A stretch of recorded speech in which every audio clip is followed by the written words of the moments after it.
Sildenafil izwi cyane nka Viagra. Sobanukirwa byinshi kuri uyu muti. Sildenafil ni umuti ukoreshwa mu kuvura ikibazo cyo gushyukwa cyangwa kutagira ubushake bwo gukora imibonano mpuzabitsina ku bagabo. Sildenafil ni umuti uboneka nk'ibinini bamira kandi ukoreshwa mu kuvura ubushake buke bw'igitsina gabo, indwara irwawe na benshi mu gitsina gabo. Uyu muti wamenyekanye cyane ku izina rya Viagra, ariko hari andi mazina atandukanye ubonekamo nka Nerigra. Uyu muti wamenyekanye ku izina rya Viagra, ariko hari andi mazina atandukanye ubonekamo nka Powergra ndetse n'andi. Reka dutangire ikiganiro turebera hamwe uburyo uyu muti wa Sildenafil ukoreshwa.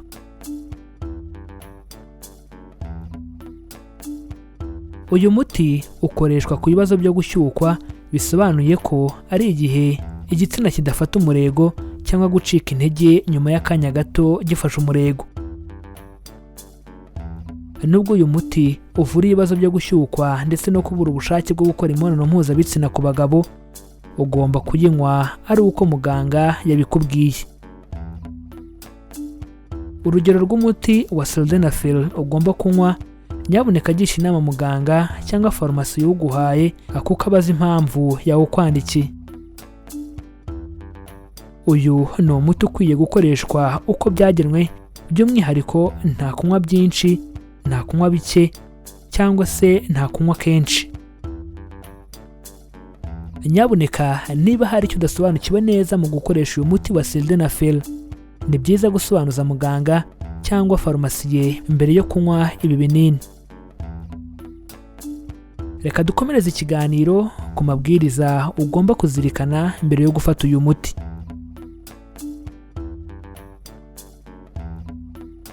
Zirikana ko mbere yo kunywa uyu muti wa Sildenafil ugomba kubwira muganga cyangwa farumasiye niba ugira ubwivumbure kuri uyu muti cyangwa undi muti uwo ari wo wose.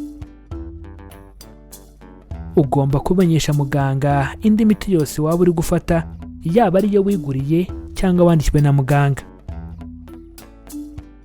Ibi ni ukugira ngo niba hari iyo uri gufata ushobora gusanga irwanya cyangwa yongera ubushobozi bwinshi Sildenafil, bikaba byakugiraho ingaruka.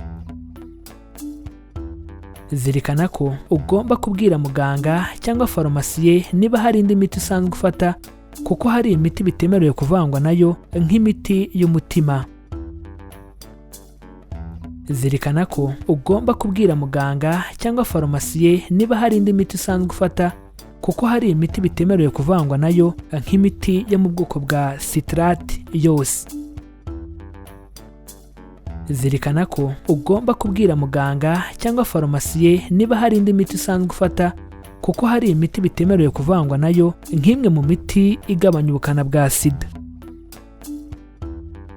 Zirikana ko ugomba kubwira muganga cyangwa farumasiye niba hari indi miti usanzwe ufata, kuko hari imiti bitemerewe kuvangwa nayo nk'imwe mu miti yo kongera imbaraga n'indi yose. Zirikana ko ugomba kumenyesha muganga niba usanzwe unywa itabi. Zirikana ko ugomba kumenyesha muganga niba warigeze kugira ikibazo cyo gushyukwa cyane mbere. Zirikana ko ugomba kumenyesha muganga niba vuba biheruka waratakaje amazi menshi mu mubiri, bishobora kuba byaratewe no kugira umuriro mwinshi. Zirikana ko ugomba kumenyesha muganga niba vuba biheruka waratakaje amazi menshi mu mubiri, bishobora kuba byaratewe no kubira ibyuya cyane. Zirikana ko ugomba kumenyesha muganga niba vuba biheruka waratakaje amazi menshi mu mubiri, bishobora kuba byaratewe no guhitwa. Zirikana ko ugomba kumenyesha muganga niba vuba biheruka waratakaje amazi menshi mu mubiri, bishobora kuba byaratewe no kuruka. Zirikana ko ugomba kumenyesha muganga niba vuba biheruka waratakaje amazi menshi mu mubiri, bishobora kuba byaratewe no kutanywa amazi ahagije. ibi si byo bibazo cyangwa amakuru yonyine ushobora gusangiza muganga cyangwa farumasiye mbere yo gukoresha uyu muti. Kugira ngo umenye urutonde rwuzuye rw'ibintu ugomba kubaza muganga, ni byiza gusoma agapapuro kazana n'umuti ukabanza ukareba ku mabwiriza yo kunywa uyu muti. Reka noneho dukomereze ikiganiro ku gihe uyu muti wa sildenafil ukoreshwa.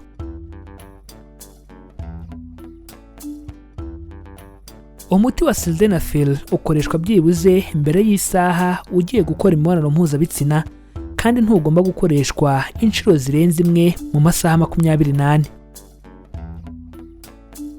Ku rundi ruhande ushobora kuyifata hagati y'iminota 30 n'amasaha 4 mbere yo gukora imibonano mpuzabitsina bitewe na miligarama uri bufate. Reka noneho turebere hamwe ingaruka mbi uyu muti wa sildenafil ushobora gutera.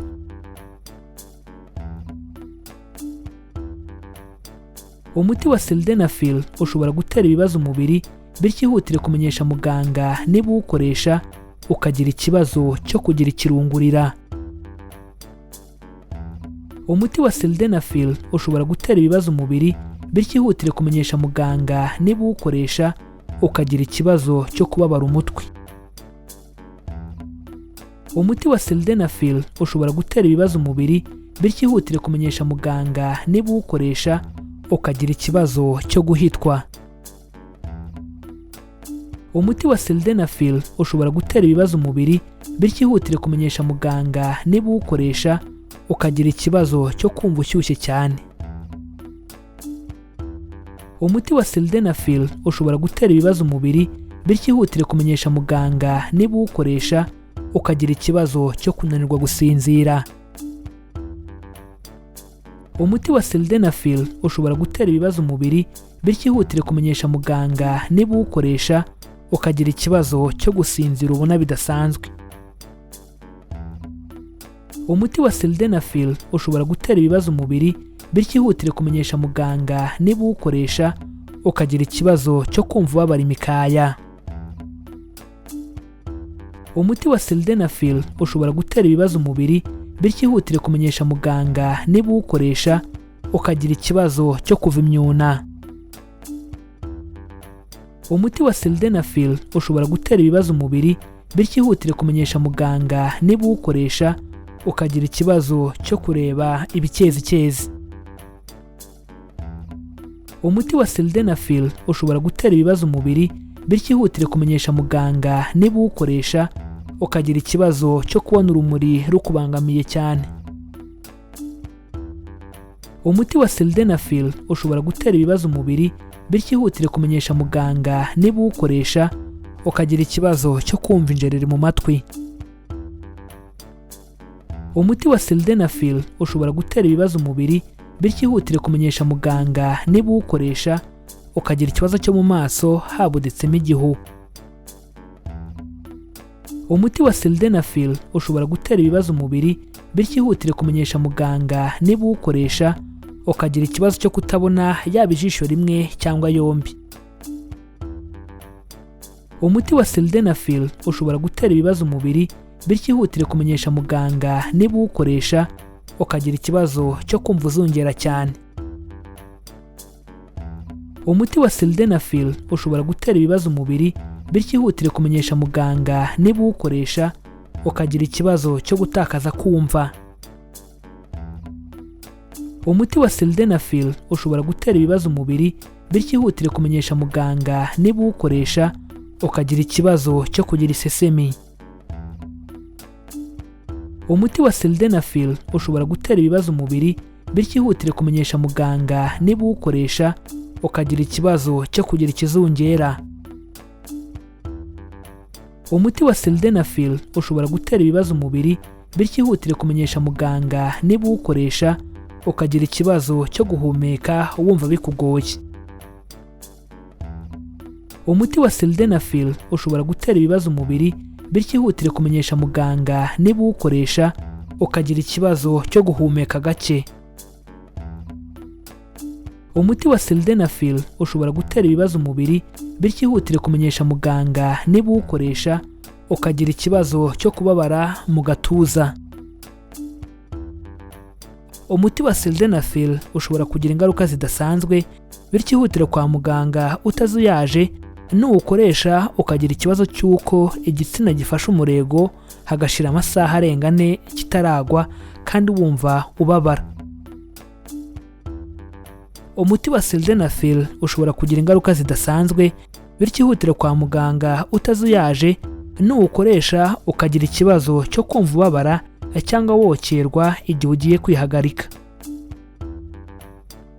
Umuti wa sildenafil ushobora kugira ingaruka zidasanzwe, bityo ihutire kwa muganga utazuyaje. Nuwukoresha ukagira ikibazo cyo gufuruta. Umuti wa sildenafil ushobora kugira ingaruka zidasanzwe. Ku rundi ruhande hari abantu bamwe bagira ikibazo cy'umutima, bityo si byiza gukoresha uyu muti utazi uko umutima wawe uhagaze. Ni byiza kubaza muganga. Umuti wa sildenafil ushobora kugira ingaruka zidasanzwe. Ku rundi ruhande kandi hari abantu basanzwe bagira ikibazo cyo gutera nabi k'umutima, bityo si byiza gukoresha uyu muti utazi uko umutima wawe uhagaze. Ni byiza kubaza muganga. Umuti wa sildenafil ushobora kugira ingaruka zidasanzwe.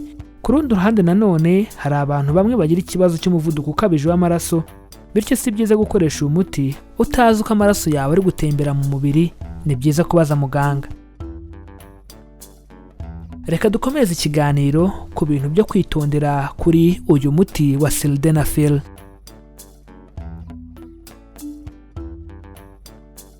Zirikana ko umuti wa sildenafil ntiwemerewe kuwufata utawandikiwe na muganga cyangwa se utabanje kugisha inama umuhanga mu by'imiti.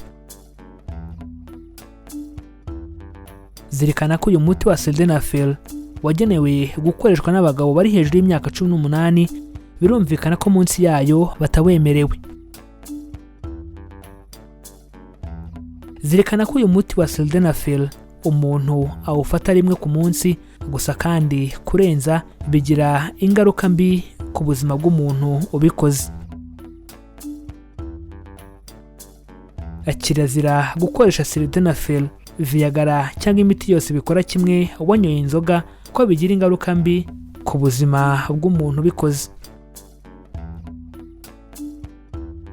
Mizero Media irabibutsa kuzirikana no gukurikiza inama zose za muganga cyangwa farumasiye mbere yo gufata umuti uwo ari wo wose. Reka tubibutse ko ushobora kongera gukurikira iki kiganiro kugira ngo usobanukirwe neza kandi ugirirwe akamaro n'ibitumaze kubaganirizaho. Reka tubibutse ko dukora ibi biganiro tugamije guhugurana no gusangizanya ubumenyi ku ndwara abantu turwara, imiti ivura ubwoko bwose bw'indwara, ndetse n'ibiribwa bikungahaye ku ntungamubiri zifitiye akamaro umubiri wacu. Reka dusoze mbibutsa ko baca umugani mu Kinyarwanda bagira bati abatabizi bicwa no kutabimenya. Natwe tukagira tuti abatarabimenya bicwa nuko batarakora subscribe kuri iyi channel Mizero Media ngo bamenye ko amagara ari ubukungu kandi ko kwirinda biruta kwivuza. Niba utarabikora nyabuneka kandi subscribe kandi ukande kuri iyo nzogera byegeranye, kuko nibwo buryo bwonyine rukumbi buzagufasha kubona ibindi biganiro tubategurira. Ikindi kandi wadusanga no ku mbuga nkoranyambaga zacu zose, Facebook, Instagram ndetse na Twitter. Ujya hashakirwa ugashakisha Mizero Media ubundi ukadukurikira.